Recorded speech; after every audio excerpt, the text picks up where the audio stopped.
Welcome to the November edition of Working Behind the Scenes. Today we're going to be speaking with the Control Center and some of our colleagues from that department. Today's program will take about an hour, so we'll go until 1:30. And we're excited to get going, so let's do that without further ado.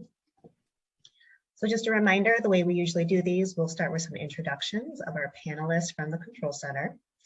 We'll then go into some questions that I've prepared for our panelists. And then at the end, we will have a Q&A from the audience. So if you do have questions for the Control Center, you can start putting those in the chat right now, or if they come up as we're going through the program, through the questions, feel free to throw those in at any time. If you could send those questions to my colleague, Natalie. She has Q&A in front of her name, so she is moderating that again for us today. Big thank you to her. So go ahead and send her those questions. We want to know what you want to know, and I'm sure as we go through, more things will pop up, so don't be shy. So as a reminder, if you don't know me yet, my name is Lindsay Estupinian.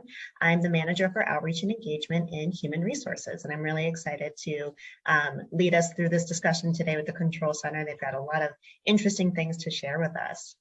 So let's go down the row here and have each of our panelists introduce themselves. Go ahead and tell us who you are, what you do at the Control Center, and how long you've been here at CTA. So we'll start with you, Marvin. Okay. Well, good afternoon, everyone. My name is Marvin Hicks. I'm the General Manager of the Control Center Operations. I've been part of the CTA for about 30 years now. Started my career in '91 and just moved up through the ranks. My overall responsibility at the Control Center is I just make sure the staffing is done. I monitor all the training associated with the controllers and just make sure I oversee all the managers, the senior managers and managers, making sure our operations is running as efficient as possible. Being in part of the Control Center, we have a lot of responsibility, and a lot of that responsibility is coordinating information from one department internally and externally. So I make sure that it's done as smoothly as possible. All right, thanks, Marvin. Gus, can you introduce yourself?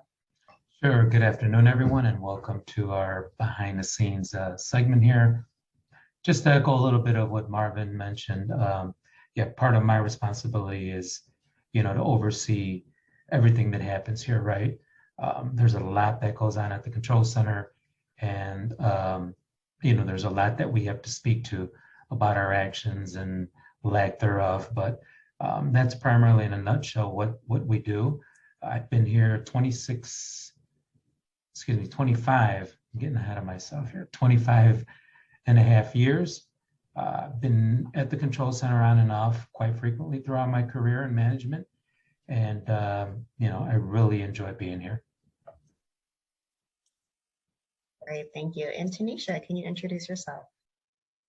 Good afternoon, everyone. My name is Tanisha Johnson Chambers. I'm a senior manager here at the Control Center. I manage, mitigate a lot of the rail emergencies, bus emergencies, and different incidents that take place throughout our system. I am, if you want to consider, one of the frontline employees here at the Control Center, and I do report to the general manager, Gus and Marvin, and the director, as well as executive staff members as well. And I've been with the company for about 24 years now. Great, thank you all. A lot of experience between the three of you, so I'm excited for what you're going to share today. Okay, so let's dive right into some of our questions. So let's start with some really, baseline foundational information. Marvin, I'd like you to answer this question. So give us an overview of what the Control Center does and how the Control Center helps CTA run.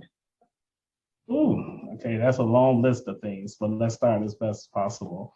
So the Control Center Operations, what we call now the CCO, coordinates the movement across Chicago CTA's extensive rail and bus system. So thank you for Rail Ops and Bus Ops for assisting as we partner with them as well. We are a 9,000 square foot theater that operates 24 hours a day, 7 days a week. Controls monitor service, power, rail stations, security across our CTA system. We also coordinate everything based on an incident response system. The Control Center was founded and built in 1997 here at 120 North Racine. It depends on how much time you have to CTA. It was at the Merchandise Mart prior to coming here. So our controllers, I think it's about 82 of us staffed. Yeah, bus controllers, rail, power, security, rail customer service, and the coordinators, which is a very important role in our operations now, because customer service means everything when it comes to the CTA. All right, thank you. So I'm gonna click to our next slide. And what you all are all seeing right now is kind of well, it's not a bird's eye view because it's not from the sky, but it's kind of a floor view of the control center and the theater. So my colleagues and I were fortunate enough to take a tour of the control center. I know you were all doing that much more frequently before the pandemic. But Gus, you've also got that photo set up behind you. So tell us what's on all these screens and how are employees on the floor interacting with the information there? Sure. You know, I think the picture that you guys took encompasses a good, provides everybody a good idea of what happens here. You know, there's a lot of stuff that's going on. And our primary responsibility is to make sure that we're receiving information correctly, documenting it, and disseminating. We're never on the scene of an incident. You know, we are at the control center, which is a 9,000 square foot theater, no windows. So we rely heavily on other technology to give us a picture of what's occurring, right? We do get that information from the field. Sometimes it's pretty straightforward. Sometimes it's a little more complicated. But the technological resources that we have here at the control center, and a quick shout out to IT, you know, ensuring that all these technological resources are available to us. They provide video for us to see what's going on. You know, sometimes that information is not conveyed to us. We have a radio system called the Centricom system, which also lets us hear what's going on. You know, all this in some way, shape, or form also helps us paint the picture, so to speak, right? Because once we understand what's going on, and this is something that happens quickly, we're able to immediately notify the appropriate department, provide feedback and suggestions on what can be done depending on the incident. So I think the technology that's available to us is if not just important as the information that's given to us by the reporting person. So you see monitors, which by the way, we have 42 monitors up against the wall there. I think they measure about 105 inches in diagonal. We're able to use them to put up different websites on the screen so that they're accessible to everyone and everyone can see. We have cameras from the city. We have a ton of cameras across the system. We're able to put everything up. Managers have a bunch of resources available to them. So everything that you see here helps us in making sure that the information we're getting is as accurate as possible. All right, Gus. I'm sure that other people have the same thought as I did when you first kind of see this image, which is that it looks like, you know, when you see a movie about a rocket launch, when you see NASA, like this is kind of what you see. So it's really cool to see that we have that at CTA. And, you know, in the next 50 or 100 years, when CTA takes to the skies, I look forward to watching like our own rocket launch on these screens and seeing that as part of our transit system. For sure, for sure. All right, well, we're fortunate, like I said, to visit the control center, and we got to speak with a few of the employees who are monitoring these screens, who are, you know, interacting with them, who are using them to do their day-to-day job. So let's meet a few of those people now.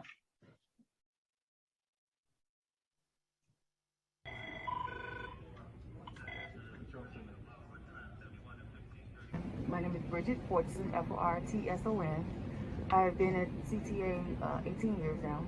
My name is Andy Jameson. I'm a bus controller here at the control center. I've been here going on 5 years. My name is Eddie Fisher. I'm a power controller at the control center here. I've been with CTA since 2008. My name is Vanessa Campbell. and I've been with CTA for 15 years. I'm currently a senior manager here at the Control Center. My name is Sharice Howell. I've been with CTA since 2011, so 10 years.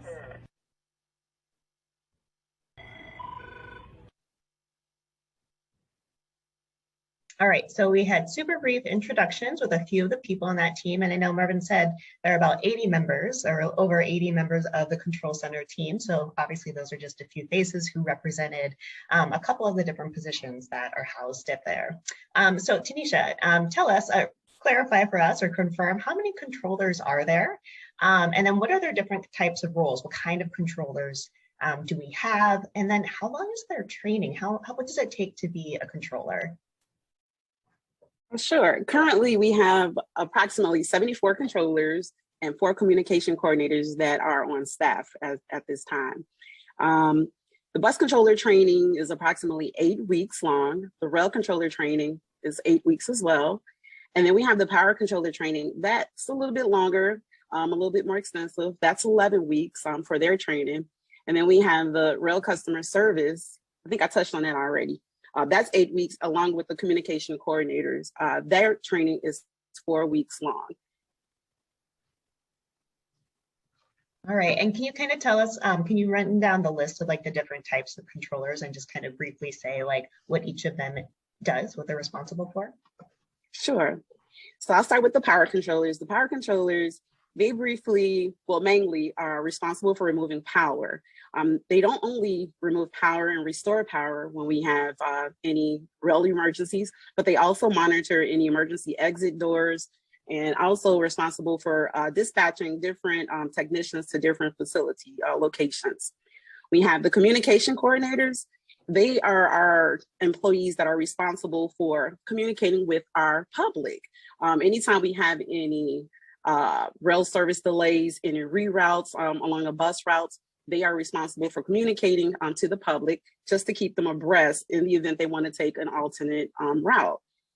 We have the rail controllers. The rail controllers are responsible for monitoring the movement of trains along different rail routes as well. They're responsible for managing and mitigating and reporting any incidents, rail service delays to the manager on duty as well. Bus controllers, you have the bus controllers, they're responsible for monitoring a CleverCat system, which is what we have. That's how they monitor and communicate with the bus operators along the various routes. They also are responsible for monitoring service, dispatching CFD, CPD when needed as well, and as well as dispatching bus supervisory personnel and field personnel to certain incidents. We have the rail customer service controllers / security controllers. The rail customer service controllers, they are responsible for speaking and communicating with the customer service assistants, customer service representatives, reporting any kiosk situations, platform incidents where they may need to dispatch janitorial personnel as well to those locations. The security controllers, they are responsible for monitoring the facilities as well as any bus alarms that are activated on the bus. They are responsible for dispatching CPD for assistance also to those buses as well. All right, thank you. It's a lot of people doing a lot of different jobs. So it's fascinating to be there to kind of see how everybody is communicating, when there's an incident and they need to be talking to each other. So thank you for that overview. Let's take a look now at another short video that we have. We asked the employees, what are some of the special skills that Control Center employees need to be successful at their jobs? So let's take a look at that.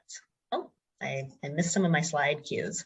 I wanted to kind of emphasize for everybody, the different stations that each of these controllers or the communication coordinator is at and how they're kind of spread out around the office. So just another quick visual. We got a couple managers up front as well. But let's hear from the employees again.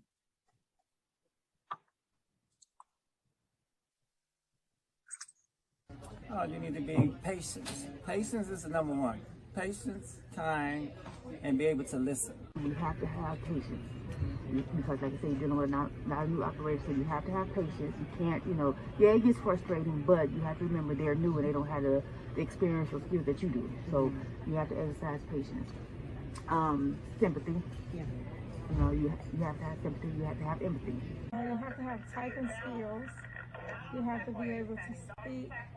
You have to be able to multitask. You need to have patience. You need to have a thick skin. You need to be able to multitask. You need to be able to properly communicate, concisely accurate.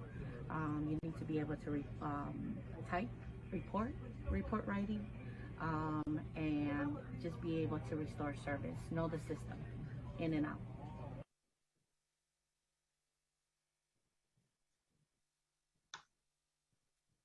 All right, so there are definitely some themes. One big theme there, patience, I think is what pretty much everybody started with. So Marvin, do you agree with those skills? And do you have anything else you'd like to add about what are the skills that control center employees need to be successful at their jobs? Yeah, that list is kind of long, Lindsay. But working in the control center is a very unique place. You must possess the necessary CTA transit knowledge. I think that'll help you with your job functionality. Show your ability to work and succeed in a very busy workplace, because this place pretty much is the centerpiece for CTA.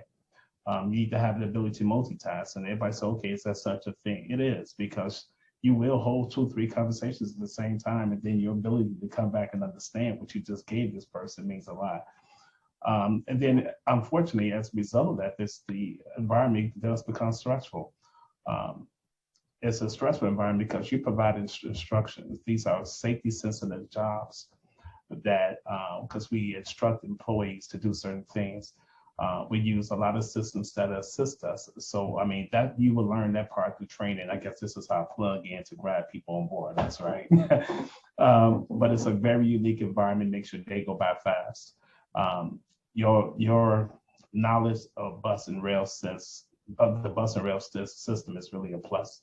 It really does help with your transition from being out in the field to coming in to where most of everything is now continental. So you're on the other end of a phone conversation. So telephone etiquette means a great deal. And as I like to partner with Learning Workforce and Developments. I would give them a nice plug. I can't never thank them more for always offering the training to make sure the controllers are always performing at a high level. So the only other thing I can think of is a good customer service. I think it's very important to have great customer service internally and externally, because we do majority of our interaction on the phone. And I think that very first 3 seconds of a phone call, when you just tell the person, hi, you reached control center, how may I be of assistance? I think it just comes to call it down. So I think great customer service really set forth the environment that we work in a good day-to-day basis. Right. And do most of your employees who come to the control center, have they been employees in the field? Have they been bus operators, and have they been CSAs? What's a kind of typical progression for somebody who winds up there? Yeah, so we're a very unique group. I'm gonna say maybe 99% of the employees come from other disciplines, from bus ops, rail ops, maintenance. It's a unique group.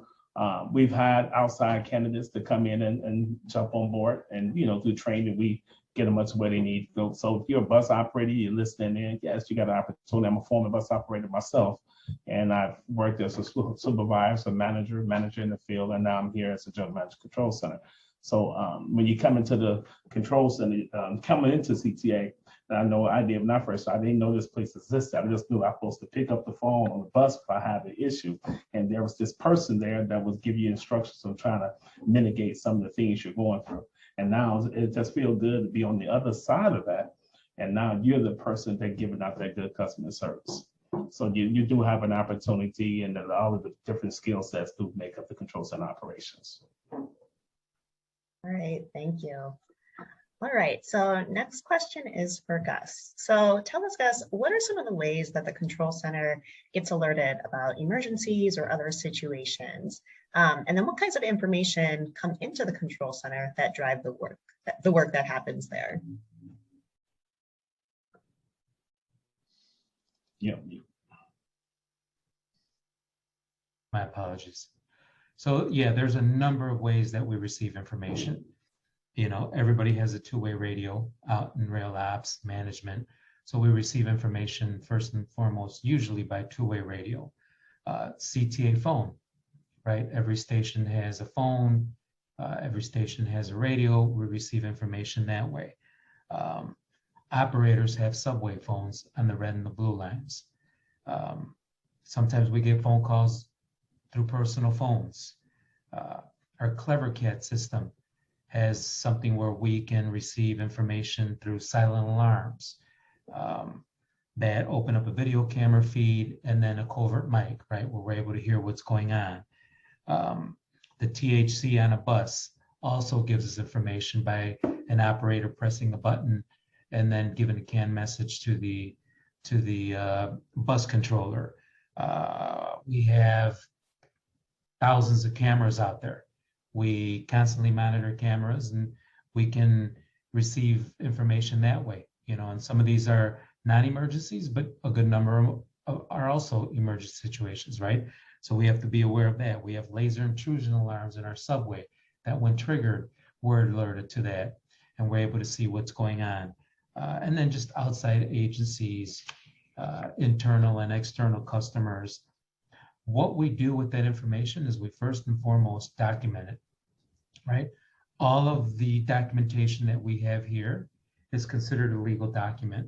So it's important that all of the information that we obtain and document has to be as accurate as possible, right? Because, and again, this goes back to what I spoke earlier about all the technology resources that we have, because that also helps us understand what's going on and provide a better document. All that has to be detailed in a report. Phone conversations, radio conversations are recorded. So we're also able to archive that, so to speak, right? We're able to go back to it and listen to it. And, you know, the documentation and the archiving of the information, which we have a database system that keeps all that in track, is key. And it's, you never know when it's going to be needed again in the future, because again, everything here is a legal document. Great, thank you. I can't imagine what it was like in the old days, you know, before we had computer storage, how many file cabinets and rooms and whatnot that you all probably had that included all of those reports and all of that information that you were keeping track of. Yeah, and you know, actually back in the day, I mean, now we have, and we'll talk about this a little later, software that allows us to document all this information. But back in the day, we were given a little index card of sorts where, Marvin, I'm sure you remember this, and a few others, where we would, you know, write everything down. So imagine writing down information on an incident that's 30, 40 an hour long, and yet we wrote it down, filed it, and went through a bunch of index cards to pull them back out and provide to the law department or whoever. But we've definitely come a long way since then. I imagine a lot of hand cramps from all that writing that you probably had to do. Hand cramps, you know, legible, was it legible, not legible? So yeah, it was pretty tedious to do that. Glad we've come far since then. For sure. Mm-hmm. All right, I want to shift now to Tanisha again, and hear a little bit about, you've dropped, between the three of you, you dropped a couple names, a couple departments, but I want to know a little bit more about the departments within CTA or the teams outside CTA that the control center works with most closely. On a daily basis, we work very closely with bus operations, CTA's bus operations, rail operations, CTA safety and security departments, media relations. And our sister agency, I call them a sister agency, which is OEMC, the Office of Emergency Management and Communications, or the 911 call center, the Chicago Police Department, and the Chicago Fire Department. It's a long list. This kind of leads into the next activity I want to do though with this team, which is I want to give you all a couple different scenarios about situations that might come into the control center and hear how you might respond or who might be involved in that response. So we'll start with you, Marvin. So tell us what happens when you get a notification that there's an unauthorized person on the tracks. What happens? Who is talking to who? What's the process there? Okay, I will put some humor here and just say run, but the most logical thing would be. Well, we have SOPs. The control center have SOPs, then the controls are trained with safety first mentality. So when we get there, hopefully the caller will give us all the information. That's we ignore the channel because we monitor all the radio channels associated with the control center. So where are you? Who are you? And what's going on? That's the biggest thing to find out what it is. So when it does that, the rail controller who monitors the rail, so someone unauthorized, we call the emergency extension for the power controllers. They have several extensions, but one designated for emergency use. And we have one of the best power controller team, and I think all around in the US. So the power controls we use, we call the 5 deuces. So it's 2, 2, 2, 2, 2. So and at that time, when you call, they always state power control, but it's your emergency. And then the rail controller at that time, but in turn, hey, I need power remove, and we can just use a location on the blue line area, Jackson. We have an unauthorized person on the tracks. So power will get that information. Now they go out with a simulcast on the channels to let everyone know that, hey, I just removed power. Here's the emergency. We probably need to start emergency personnel for that location. Once we confirm the power is off, now we're going through a motion trying to find out exactly what's happening from the caller. Can you give us more information so we can assist them by giving them assistance there, whether that be emergency personnel, CTA personnel, or what other information can we get? So that's the first thing. So do we need police? Do we need fire? What type of, do we need CTA personnel to assist us there?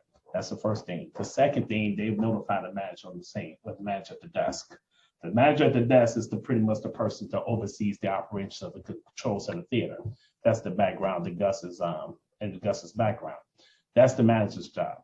But he does that because we have to disseminate information. Managers at the desk use different paging systems, different notification systems to notify CTA personnel of what we have so we can get assistance there. So they get that information notated and we start our process as far as notifications. So hopefully it's a quick thing where somebody maybe jump down and get maybe retrieving a pen. I gotta say a pen, I think that's funny. But if you don't know, so if it's a pen or a cell phone or you just fell, we still take the number 10 step, and that's to remove power for safety. They don't care about their safety, but we care for them. So everything that's done on that part, on that level. The next thing we do is customer communications. Customer communication means everything for the CTA, right? So we got a communication coordinated team. That information is relayed in 2 ways. One, the rail controller immediately calls communication coordinators, let them know that the location they're standing. All the other operators that are standing outside of that area, because it's the impact zone, we make sure they understand, hey, in this area, you got an emergency. So our coordinators now is posting this information and making announcements. So if you have on the platform and you hear this voice stand and say, hey, we're standing area Jackson due to, we pretty much tell them what it is, the person on the tracks with a medical emergency. So now you may have to think about alternate service. So once we do that, now the manager is more involved because now we need to find, okay, here's our impact zone where we have in Jackson. Now, what about the other 1.5 million people that we need to make sure that we can still move? So that's why we notify everyone, including maybe we assign casting all channels, allowing for personnel to get in place for we need your assistance. So everything is pretty much coordinated here from the control center. We make sure we follow an incident command structure. And the purpose of that structure is to make sure we designated an incident commander. He's to establish protocol when arriving on the scene. We are to, that person is normally switching to alternate channels. So for the rail emergency, he's on channel 2. He then communicates directly to the manager at the desk. From that point, now we have what we call a rail lead. So thank you for Rail Ops and running the team you put together. So Rail Ops will normally assist us with, let's get these trains moving and try to get these passengers still going to their destination. So Rail Ops does a good job. We establish what we call a rail lead. Now that's the person that's going to communicate on the restoration of service to us. So if it's resulting to a bridge where there's no service like in the area of Jackson, then we go to bus ops and request assistance from them. That bus is going to bridge the two rail service lines. So this was in bus ops. So thank you, Hyro, for putting your team together. So now they come in real quickly. They come in with buses and everything is one to provide safety and try to mitigate that delay. But the control center manager, that job is constantly evolving. He's making phone calls to our executive staff. He's notifying media. If it comes to a severity where it's a huge impact of the control center itself, we notify our sister agencies. Our sister agencies can be Amtrak, it can be PACE, as far out as Gary. And we do that not to just let them know we need assistance, but let them know, hey, we got an emergency, but you may have customers that you may want to consider that may overload your system or delaying them up. So it's a lot going on at the control center operations, especially at the manager's desk, but collectively, all the different classifications that Tanisha explained earlier come together to do one thing, and that's to move these people. Thank you, Marvin. It's so many steps, and it's amazing how quickly it can also be resolved too, because I think in the time that I visited, one of these things did happen, and it was very, very fast. It was within, I think, 5-ish minutes, 5 to 7 minutes maybe, where it was resolved. So it's incredible how fast it can go when everybody's doing their job and everybody's communicating and talking with each other and knows their role so well to be able to mitigate that and effectively address the situation. I also got to say, I love the shout outs. I love when we do these and departments shout out other departments, because it's just really cool to see what the actual collaboration can look like for these situations that are not uncommon, right? Okay, so let's go to our next scenario. So this one is for Gus. So Gus, tell us how the control center is preparing for a planned event. So let's say the Chicago Marathon. How are you all, knowing that there are thousands of people who are going to be coming into the city to run the race and watch the race, how are you all planning for that? And how far in advance does that start? Who else is involved? What do things look like on race day? So tell us a little bit about how you manage something like that. Sure. Living in Chicago, we have a ton of planned events, right? Especially during the summertime. And now that things are getting a little better, as far as vaccinations and so forth, and people coming out more, and hopefully next summer we'll be back to some sense of normalcy. Yeah. There's a lot of events out there, and it starts with meeting with the different departments, right? Putting playbooks together. And again, shout outs to, bus operations. I know Hiram and his group put the playbooks together, but everyone's involved. RSM, rail station, rail ops, infrastructure, every department is involved. We're made aware of a special event, obviously by way of news or just through meetings.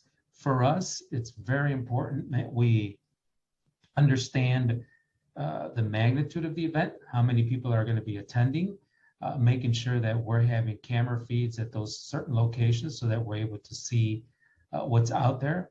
There's a bunch of supplement schedules, right, that planning puts together. We got to make sure all that information is entered into our QuickTrack system so that we can accurately see what trains are out there, how many trains are out there. Bulletins are very important too. There's a lot of bulletins associated with planned events, right? And we have to make sure that all of our staff here at the control center has those bulletins, because they involve reroutes or extra train service or deviating from any of those services, right? So we have to have all that at hand. We have here at the control center, we have daily briefings. Each shift, and we have 3 shifts, we have a briefing at the beginning of the shift. All of the information that's been disseminated by different departments, and it's discussed during the briefings so that we have a very clear understanding of what to expect. In addition, we have representatives from bus operations usually sends a representative to the EOC, the Emergency Operations Center. We have representatives over there where we have a direct communication with them, so that in the EOC, they have CPD, CFD, other city agencies that can assist with anything that happens, right?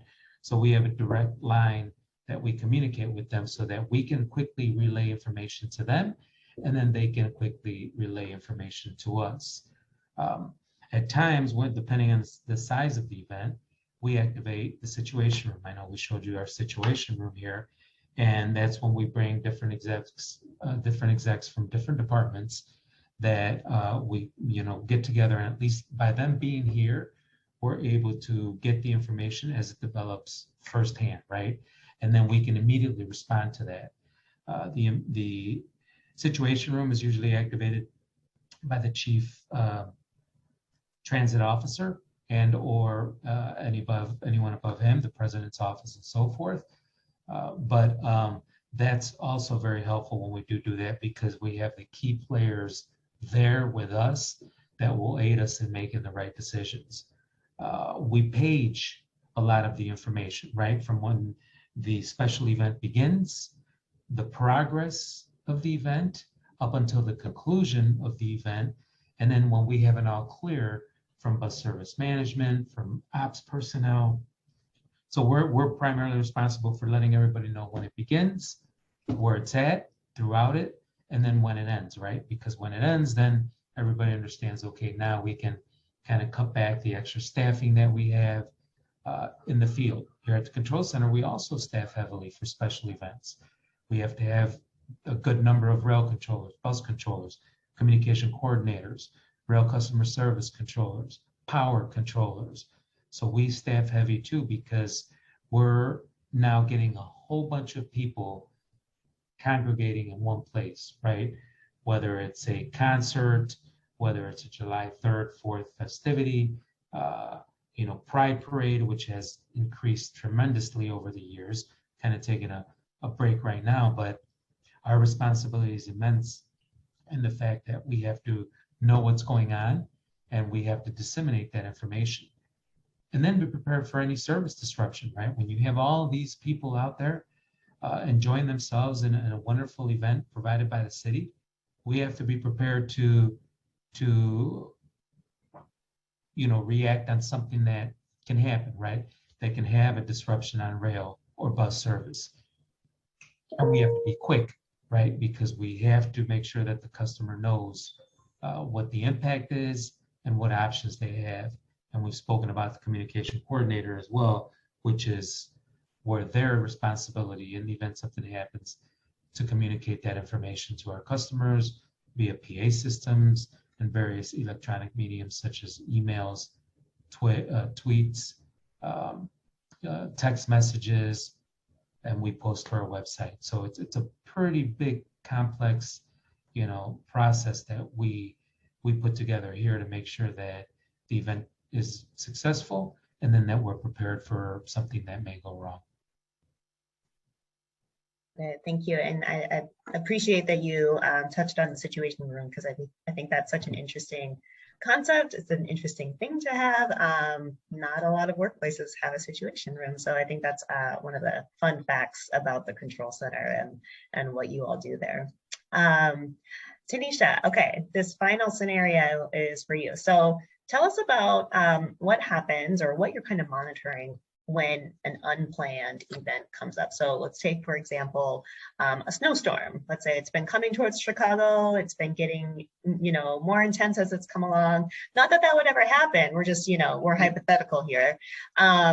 So tell us, what are the things that Control Center is monitoring? Who are you communicating with in the city? How are you kind of preparing for, potential service delays with that?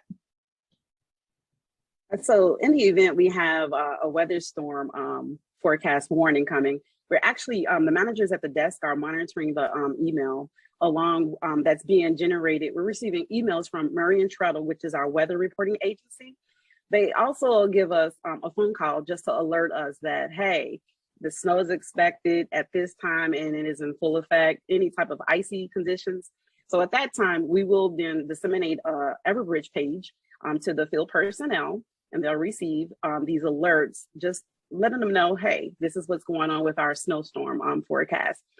We also will be monitoring that email or phone call to find out if we want to implement the weather winter plan, which is only initiated and activated by our chief transit officer or his designee. Once that goes into effect, we also page that out and we simulcast it over the radio just to let all field personnel know that this is in effect and they have to follow all of these procedures that we had in place with monitoring Lakeshore Drive, which is BSM. That's their responsibility. They'll give us updates and we'll page those updates out over the over Everbridge paging. Just to let us know if the thoroughfare is safe for movement of the buses, or if we need to remove the buses off of Lakeshore Drive due to weather conditions, unsafe weather conditions. We have field personnel, rail ops. They're also monitoring any track conditions for the tracks as far as in the line of road, also inside of the yards as well, just to let us know so we can page those out and we can dispatch personnel to those locations to assist with any snow removal or, to help in removing any icy conditions that might be present. And it goes on and on, but we're in constant communication also with OEMC, IDOT, CDOT, just because of the expressways, and we have our buses, traveling along those routes, expressways and everything. K202, which is our department, well, he's a utility coordinator. We're in constant communication with him as well. In the event we need to dispatch his tow trucks to go and remove any snow from any facilities, parking lots, CTA parking lots, parking garage, parking lots, things of that nature. All right, thank you. It feels really nice to know that there are so many things already in place, right? Like you guys, it feels like so much of your job is to anticipate things, reacting of course as well, but like the way that you plan and anticipate and you've got your SOP set in place, it's really just incredible to think about all the work that goes into, just even anticipating something so that you can be ready when it actually happens. So just really cool to hear. Okay, I actually am going to take a pause right here because I want to make sure that our audience questions get answered since they have been great so far, and we know that there are a couple that have come in. So I've got a few more questions, but I want to let our attendees ask theirs first, and then we'll circle back to my additional ones if there's time. So Natalie, I know that you have been monitoring those questions. So tell us, what do our audience members want to know about the about the Control Center? maybe it's a career for many, right? Absolutely. Okay, so yes, we do have some questions from our audience, and I believe Naaman Harper's question has been answered just, with Tanisha's response. So I'll move on to some others that we have. Someone wants to know, does a complaint come to the Control Center that should have gone to customer service? I'll take it if you don't mind. So the customer service closed at 7:00 p.m. And after 7:00, the IVR system is set up and the emergency calls come to us. So we do receive complaints, which is normally the non-hours of customer service department itself. And if it's not an emergency, we ask them, can they call back? But all emergencies are handled. If it's a customer service complaint on the controller, the managers are very active in making sure the controllers are in compliance with everything. So we do get them. And I don't think any complaint as far as that should have been directed to customer service is not important. I think any complaint that the CTA has is important. And I think we do everything possible to try to address it. So I hope that answered the question. All right, thank you, Marvin. So what about this one? Do roll calls come over through the driver or the supervisor makes the request?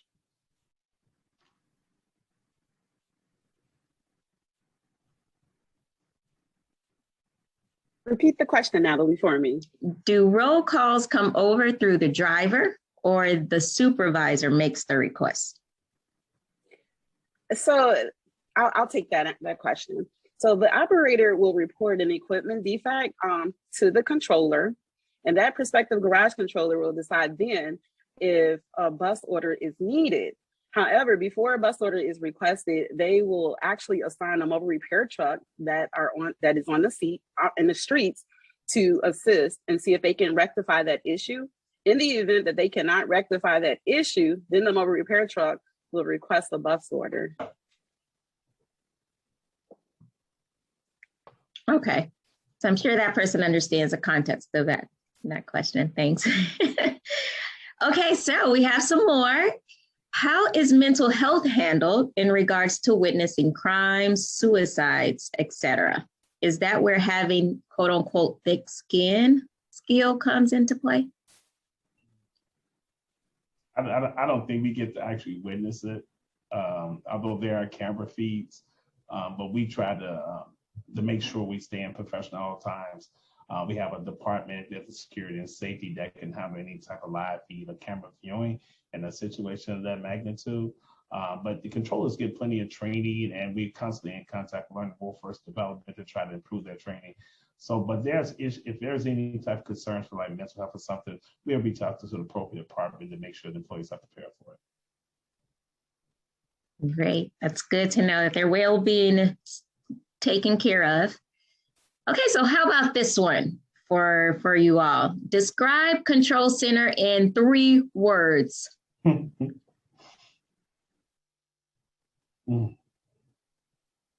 Upbeat. Describe the consultant, just on 3 words.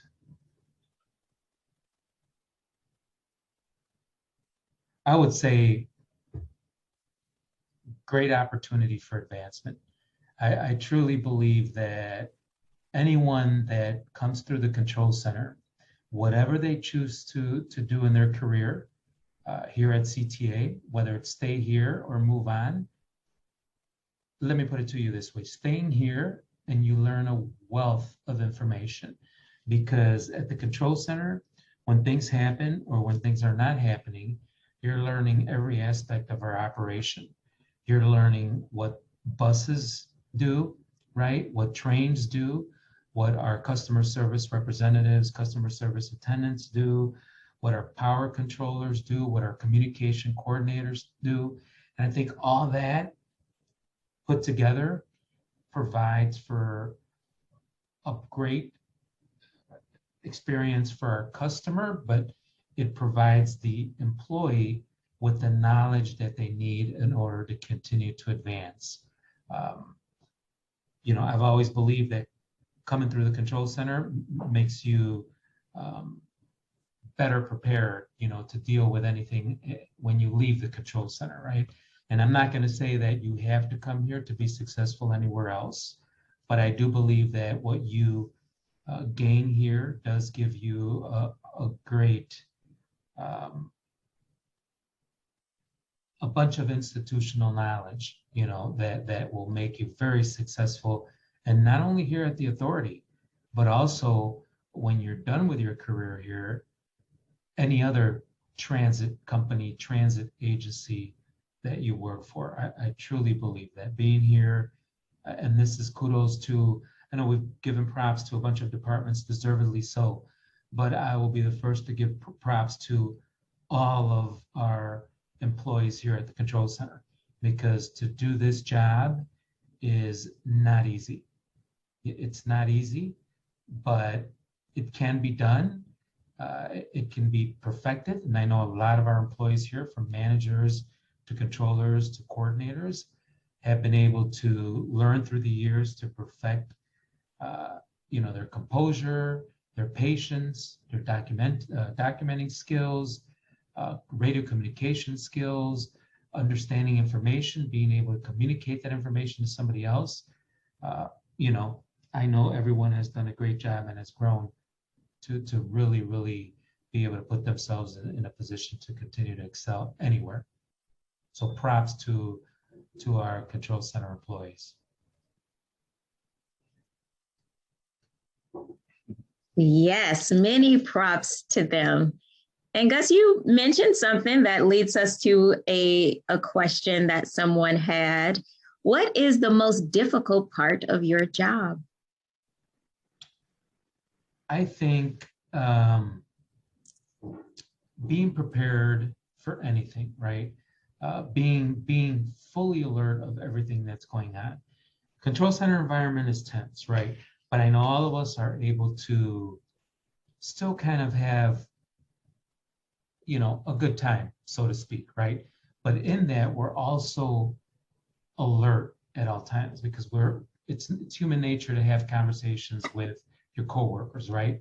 But the fact that you always have to have one ear open and, you know, one eye open, just because, as mentioned, with all the resources that we have, you're able to quickly pick up on something that's going on. You have to be alert. And that alertness that you're made aware of allows us to quickly respond to an incident. And we do that well here. We're not perfect. You know, things do happen. And I think that applies for any department at CTA. But I think, you know, being alert and aware at all times, monitoring everything that we have here allows us to be able to quickly respond to an incident, which is what we do here. You know, we talked about the power controllers and making sure that power is removed immediately after a call is heard. You know, everybody monitors every channel. So, you know, it's important to be alert, and that's difficult, but in time, it becomes easier and second nature for us. Yes. So it sounds like you all have learned to streamline the complexity of it all. So one last question before I turn it back over to Lindsay. How did you hear about jobs in the Control Center, and what inspired you to join that area of CTA? I guess I can just start mine first. I didn't hear about the Control Center operation. I knew when I started driving the bus many years ago, I was always more curious about who was on the other side of that phone. So that curiosity led me to where I wanted to be part of that team. But I knew there was other channels that I needed to take before I got up to that level. And I knew my steps were through supervision and to other means to get me here. Gus already spoke on it, but this department, being the centerpiece of the second largest transit agency, creates a lot of performance, a lot of accountability. When you have the department and all these different other people in the department reports to it as far as getting that information related to it. So it's a lot of responsibility involved, but I always wanted to be part of that and make sure day go by so quickly. When I work the desk, I just come in the morning, 5 in the morning, and before you look up, your day is gone. So it's a very fast-paced environment, but we up for the challenge, and it does create a lot of accountability for this department. And like Gus said, our team does an outstanding job of keeping that going.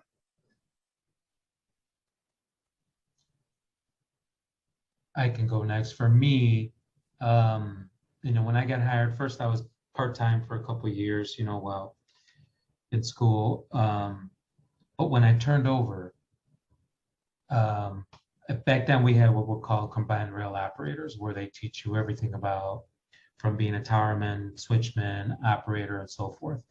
When I was a train operator, you're given a radio, right?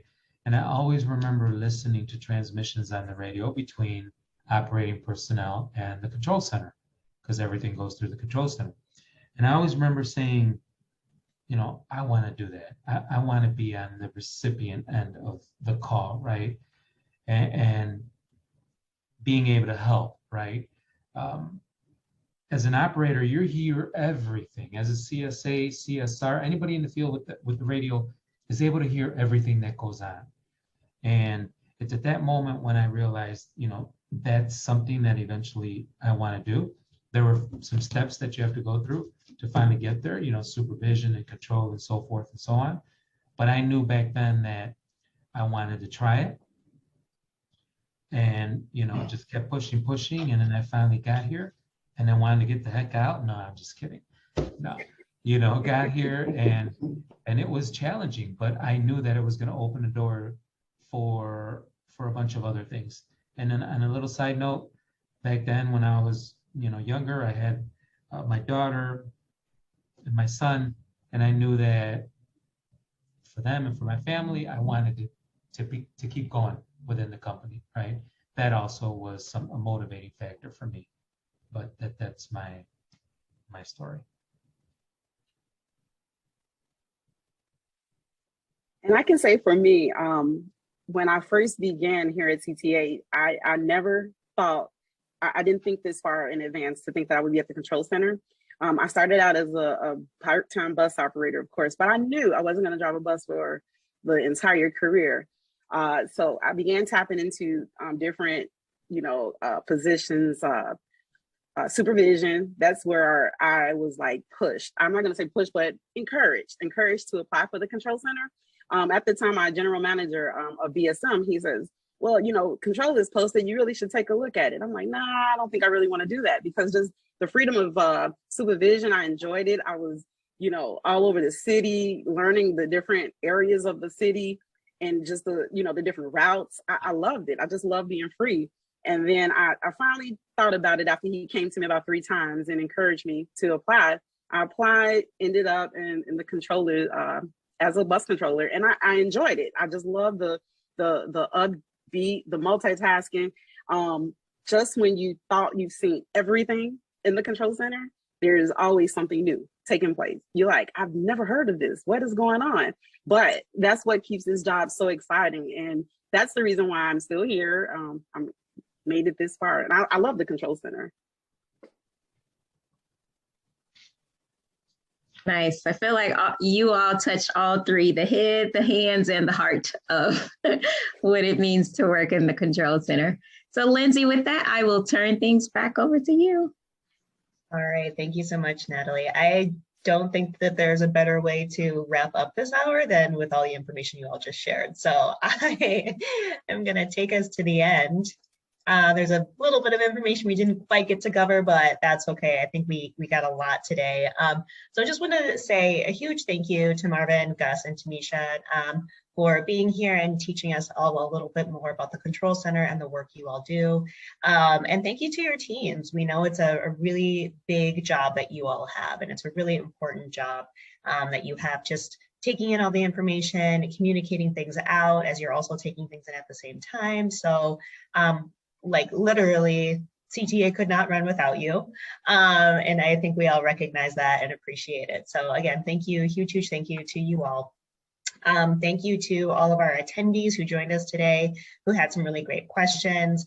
As usual, we are recording this, so we will send out the link to everybody. Once we have that, you can watch it again, you can share it with your colleagues. But we appreciate you being here today. And just a reminder, if there are other departments that you all want to learn about, let us know. You can email us to employeeengagement@transitchicago.com. Tell us who you want to hear from, and we will do our best to get them on a future session. So once again, thank you, everybody. Thank you all for your time. I hope you have a really great rest of your day, and happy early Thanksgiving, everybody.